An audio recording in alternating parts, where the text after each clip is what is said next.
You wake up, you check your phone, emails, updates, obligations, you pour your coffee, you sit in traffic, you work, you call it freedom. But ask yourself this: if you're truly free, why does every day feel like a script you didn't write? You believe you make choices, but the brands you wear, the job you do, the words you say, even your dreams, how many of them are truly yours? Or were they planted in you, one by one, by a world that calls itself free but only sells different kinds of chains? This is not a prison made of walls. It's a cage made of comfort, convenience, and constant distraction. No barbed wire, just deadlines. No guards, just bills. No keys. Just a vague sense of fear every time you think about quitting. They told you, you can be anything. But what they meant was, you can choose which uniform you want to wear while building someone else's dream. This is not freedom. This is managed autonomy. A carefully designed illusion where your energy is harvested in exchange for the feeling of agency. You were born into a world already in motion. The rules were written, the game was rigged. And yet, they handed you a controller and said, play. Like Marx wrote, the tradition of all dead generations weighs like a nightmare on the brains of the living. This nightmare isn't loud. It doesn't scream. It whispers. It tells you that working 60 hours a week is normal, that burnout is a badge of honor, that if you're still poor, it must be your fault. But look deeper. The system doesn't need to chain your body. It only needs to own your time, your attention, and your hopes. And so you scroll, you obey, you produce, you consume, and you call this life. Visualize this: a man in a glass box smiling at the world while drowning in invisible water.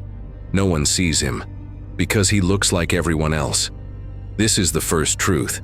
Freedom under capitalism is not the ability to choose, it's the obligation to perform. So tell me, when was the last time you felt truly free? Not entertained, not distracted, not comfortable, but free? Or has the cage become so invisible that you've started decorating it? You didn't choose the language you speak. You didn't choose the flag you salute. You didn't choose the systems that shaped your parents, or the wars that shaped your opportunities.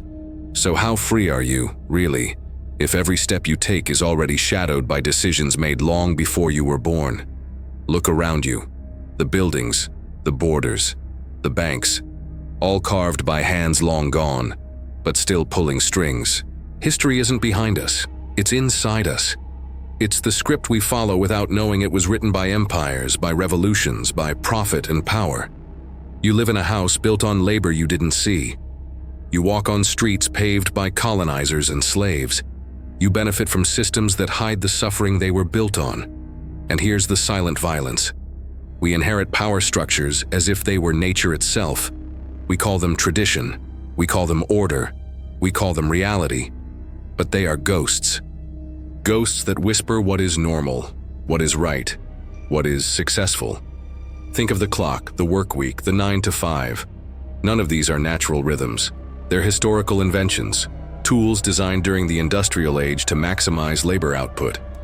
Yet today we don't question them. We organize our entire lives around them. History didn't end. It just changed outfits. What once was ruled by monarchs and popes is now ruled by CEOs and stockholders. Different names, same structure. You were born into a machine already running. It didn't ask who you are. It asked, what can you produce? And if you fail to produce, you disappear from opportunity, from security, from dignity. As Marx said, the mode of production of material life conditions the general process of social, political, and intellectual life. Your ideas of love, success, even freedom, are not just yours. They're shaped by the machinery of historical power. And still, we pretend we are autonomous. We say, I built this, but we forget that we build with bricks handed down by history. Until we recognize the scaffolding of the past, we are doomed to mistake its walls for the limits of our imagination. So ask yourself, is your world yours? Or is it just a remix of ancient commands? Because if we don't question the ghosts, we keep serving them, generation after generation. What if freedom isn't something you live, but something you're sold? Every advertisement whispers the same promise: be yourself, stand out, break free. But then it shows you a car, a shoe, a phone, freedom, packaged, branded, priced. In the marketplace of modern life, even rebellion is curated. You think you're choosing your path, but you're just selecting from a menu built by corporations. Here's the cruel irony. The more products we're offered, the more freedom we believe we have. But consumption is not liberation. It's sedation. Freedom has become a performance, something we wear like a costume rather than something we embody. You can dye your hair blue, get a tattoo, move to another city. But at the end of the day, if you're still selling your time to survive, how free are you really? Think of this: a mall full of mirrors. Every direction reflects you back, stylized, idealized. But try to leave. There's no door, only more mirrors. That's capitalism's greatest magic trick, turning desire into dependency, telling you that the next purchase will set you free, while tightening the leash with every swipe of the card. And behind it all, an economy that relies on your dissatisfaction, your longing, your fear of being left behind. Because a free soul doesn't consume endlessly. A liberated mind doesn't need a logo to feel seen. Marx understood this inversion when he wrote, "In a world of commodities, social relations appear as relations between things. We don't just buy objects, we buy identities, we buy meaning. And in doing so, we let the market define our self-worth." But here's the question no billboard wants you to ask. If freedom can be bought, then who controls the store? When liberation becomes a lifestyle brand, when individuality is mass-produced, when freedom is just another product on the shelf, we don't own our lives, we lease them.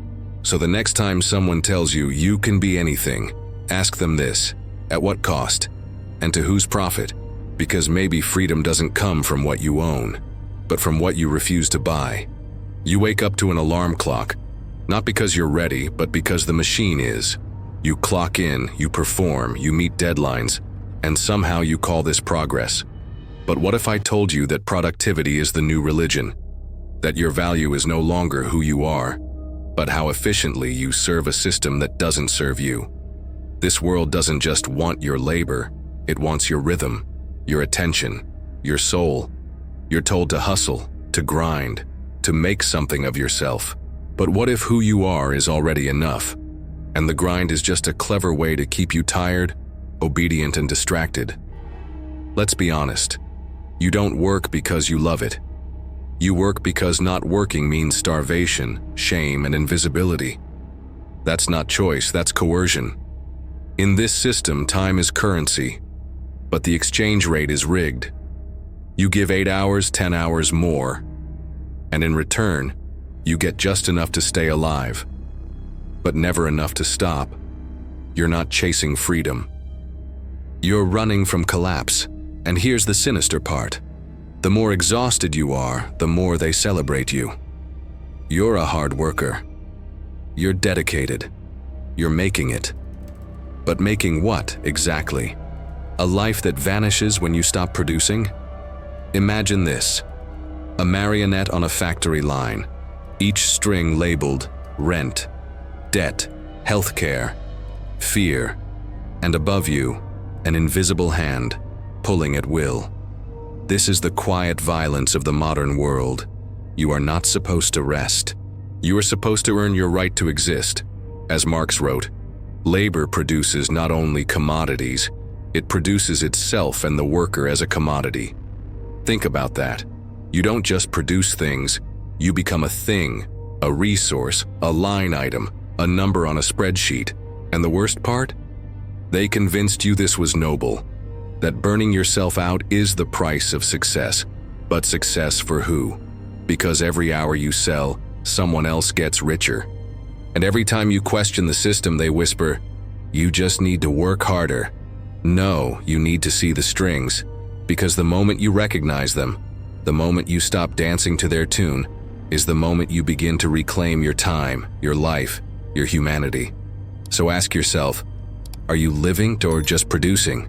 You turn on the TV, you scroll through your feed, you see perfect lives, perfect smiles, perfect solutions, and you start to wonder, why does everyone else seem okay, while you feel like you're barely holding it together? But that's the point. That's the product, not happiness, silence. We live in a world where discomfort is taboo, where asking questions is negative, where suffering is edited out of the frame, because a tired worker might complain, but a smiling worker keeps producing. We are bombarded with messages that say, be positive, stay grateful, look on the bright side. But this isn't emotional wisdom. It's emotional management. A system that cannot solve your pain will teach you to hide it, to smile through it, to post about gratitude while quietly unraveling inside. And the media? It's not just entertainment. It's anesthesia, designed to distract, to numb, to pacify, to make you feel seen, just enough to keep you from noticing you're not actually free. Think about this. A man screaming underwater, but all we see is the calm surface. That's the social contract of capitalism. If you suffer, suffer quietly, because the moment you break the script, you threaten the illusion. As Marx warned, the ruling ideas of each age have ever been the ideas of its ruling class. So if the ruling idea today is positivity, ask yourself, who benefits from your silence? We are told, you can talk about mental health, but only in digestible doses, only if it ends in a smile, only if it doesn't challenge the system that causes the suffering. Because once you trace the anxiety back to its root, to the long hours, the unpaid labor, the commodified self, you start to see the bigger truth. Your pain is not a personal failure, it's a political consequence. But the market doesn't want you to think that way. It wants you to self-medicate, to buy self-care, to meditate just enough to return to work the next day. Because capitalism doesn't want revolution, it wants recovery, just enough to keep the engine running. So the next time you're told to smile, ask yourself, is this joy or is this compliance? Because maybe the bravest thing you can do is to stop pretending, to speak the truth, to break the silence. And in that rupture, in that refusal, begins the real work of freedom. You have choices, where to live, what to wear, what to buy, who to become. But look closer. Are you choosing freely, or are you just choosing between cages? In a capitalist society, choice is worshipped like a god. Freedom of choice is the mantra. But choice without power is not freedom. It's decoration. You choose your career from a list of jobs that exploit you. You choose your clothes from sweatshops disguised as fashion. You choose your food from industries that poison both you and the planet. These aren't choices. They're simulated freedoms in a system designed to limit your agency while making you believe you're in control. Here's the trap. When every option leads back to the same structure, choice becomes a mechanism of control. It's not about liberating you, it's about pacifying you, convincing you that if you're unhappy, you just made the wrong decision. Not that the game itself is rigged. Think about streaming platforms, thousands of shows, endless options.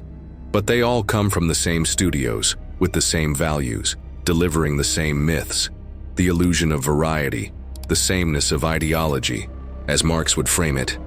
The ideas of the ruling class are in every epoch the ruling ideas. Even your dreams are pre-packaged. You dream of wealth because you were told poverty is shameful. You dream of fame because invisibility is treated like death. But what if your desires aren't yours? What if they were implanted, cultivated, refined, so you'd keep chasing goals that only serve the machine? A man runs endlessly on a treadmill. He's free to adjust the speed, but he can never step off. That's modern freedom. And when you're tired, they'll sell you motivation. When you're lost, they'll sell you purpose. When you're broken, they'll sell you healing. Every solution is another product. Every product is another leash. So what happens when you stop choosing? When you step back and ask, who benefits from my options? That's when the system trembles, because your refusal to play, to participate, is the most radical act in a world built on compulsory consumption. Freedom isn't just about choosing, It's about changing what choices even exist. So ask yourself, what if the most powerful decision is not what you choose, but what you refuse? Reach into your pocket, feel the weight of your wallet, your phone, your debt. It feels personal, but it's not. What you carry isn't just currency, it's history. That credit card, it's backed by centuries of extraction. That paycheck, it's shaped by generations of unpaid labor. Your financial reality, your wages, your savings, your worth, didn't begin with you. It began with conquest, with colonization, with slavery, and its echo still dictates your options. In America, wealth is inherited, not just in money, but in access, in education, in housing, in safety. The playing field was tilted before you were even born. But the myth says, if you're poor, you didn't try hard enough. That's not truth. That's ideology. Marx called it false consciousness. When the oppressed adopt the worldview of the oppressor, blaming themselves for a system that was never designed for them to win. You struggle to pay rent, while billionaires hoard homes they never live in. You drown in student loans while elite families send their children to college with trust funds and clean slates. This isn't misfortune. It's design. The economy is not neutral. It's not natural. It is a reflection of historical violence, made invisible by time and normalized by repetition. Think of wealth as a river. Some were born upstream, with reservoirs filled by centuries of stolen labor and stolen land. Others were born downstream, given a cup and told, just work harder. But no amount of work can overcome a dam you didn't build. Now look at your wallet again. The hours behind every dollar. The choices you had to make. Pay the bills or rest. Buy groceries or visit your family. These are not moral dilemmas. They're economic punishments handed down like legacies. And still, we're told to celebrate capitalism, to admire the wealthy, to aspire to climb a ladder that's missing half its rungs. But Marx warned us, accumulation of wealth at one pole is, at the same time, accumulation of misery at the opposite pole. For every millionaire, there are thousands of exhausted hands that made that wealth possible. And yet the system hides those hands, cleans them from the narrative. The stock market rises, and no one asks who was crushed beneath it. So here's the question. If your money carries history, what kind of future is it buying? Because until we face the truth in our wallets, until we trace the pain back to its origin, we'll keep mistaking survival for success and mistaking silence for peace. They told you, you are unique. You are your own brand. You don't need anyone but yourself. But what if that's the most efficient lie capitalism ever told? Because if you believe that everything is up to you, then you'll never question the system that set the stage. You'll just hustle harder, smile wider, suffer silently. This is not empowerment. This is isolation, weaponized. In the factory of modern life, individualism isn't freedom. It's mass production of loneliness disguised as strength. You were taught to compete, not to collaborate, to outshine, not to uplift, to build your own brand, while the system builds walls between us. And the more you internalize it, the more exhausted you become, because carrying the weight of the world alone is not heroic. It's unnatural. We are social beings, but capitalism turns us into private islands. Disconnected, distrustful, performing. Every self-made success story erases the invisible scaffolding, the support, the privilege, the luck, and most of all, the collective labor that made it possible. Because no one climbs alone. But that's not what sells.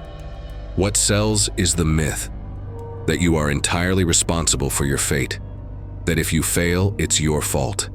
And if you're struggling, you just need to work harder, not question the system, not ask for help, not look around. Picture this. Rows of workers in cubicles, each with their own mirror. They see only themselves. They never look sideways. They never speak.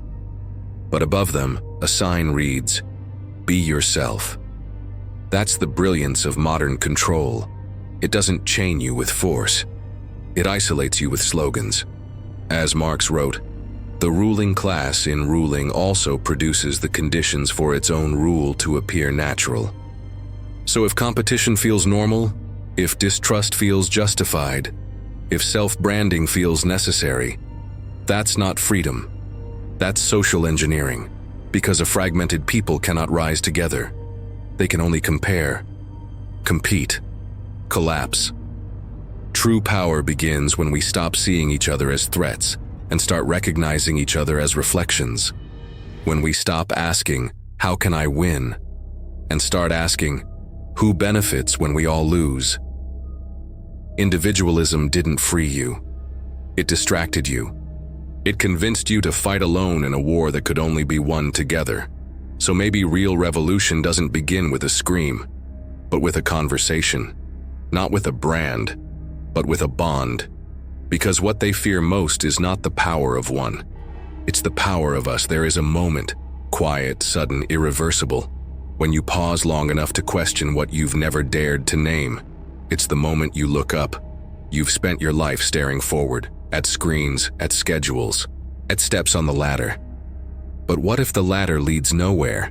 What if it was always leaned against the wrong wall? This is the moment the curtain twitches, the illusion trembles, and for the first time you don't feel crazy for asking, why does everything feel so off? Why does freedom feel exhausting? Why does success feel hollow? Why does life feel like survival in slow motion? Because this system, this so-called reality, was never built for your joy, your rest, your wholeness. It was built for extraction. And your soul? It was collateral. But when you look up, you start to see the structure, the silent logic of the machine, the unpaid mother, the overworked immigrant, the underpaid teacher, the essential worker discarded when no longer convenient. These aren't isolated failures. They are features, not bugs. And the moment you look up, you start to understand. You were never broken. The system is. As Marx said, the philosophers have only interpreted the world in various ways. The point, however, is to change it. Interpretation is no longer enough. Discontent is no longer enough. Now, you see the blueprint. And when you do, you can never unsee it. You begin to recognize the language of control in the job description, in the rental agreement, in the algorithm. You start to hear the hum of exploitation behind every opportunity. And you realize, the prison was never your fault. The silence was never your shame. The struggle was never yours to bear alone. You've been taught to adapt, but what if the bravest thing is to resist? You've been told to cope. But what if the most radical act is to imagine something better? This is the crack in the wall, the first breath of air, the signal flare across the night. You are not the only one looking up. And that changes everything. Because one pair of eyes can spark another, and soon the sky is full of people who refuse to bow. And that moment, the one you just had, that's not the end of the story. It's the beginning of the uprising. They built the board, they wrote the rules, they chose the winners before the game began. And still, you played. You played because you were told that's what life is. You followed the instructions. Work hard, stay quiet, buy things, climb higher.